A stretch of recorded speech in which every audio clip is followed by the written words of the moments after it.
Susubukan namin kung masarap yung pad thai. Pag hindi, lagot si babayan. Saan nga natin? Pero konti lang, hindi ako tumikim talaga ng gusto. Sige nga, tikman natin kung ano yung rate.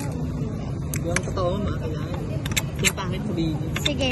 Ay, hindi masarap? Oo, yan, yung ganyan. Para malaman natin kung ano ang kulang. Para Tapos durugin mo yung itlog. Ano malasado? Ito? Sige, ano masasabi niyo? Yung totoo, honest review ha. Ano ba? Ikaw? May similarity sila. Ha? Magkalapit sila. similarity sa Thai food best. Or sa authentic. Hindi ko pa natikman yung authentic. Pero yung dun sa kabila, may similarity sila. So at least, kahit paano, nakuha namin yung Thai resto. Maasim talaga yon. May blend siya na medyo maasim. Sarap.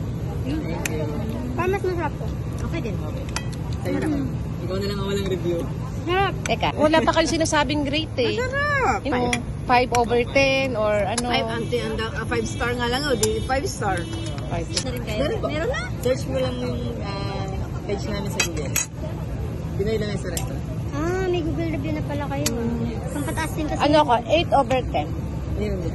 Diba? Ito ang review na to kasi Sarap. dito authentic eh. So, Sarap perfect. kasi. आप भूल Try जाते हैं mo. बाद में वो मुश्किल है Wala mo muna. Yan. Sige. Yan, posible. Hoy!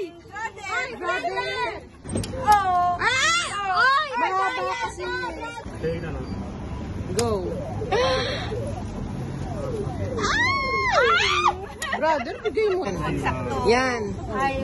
Yan. Stop, brother! Okay. Now I will give you free. Okay, give us. Hirapan pa talaga siya. Okay, take.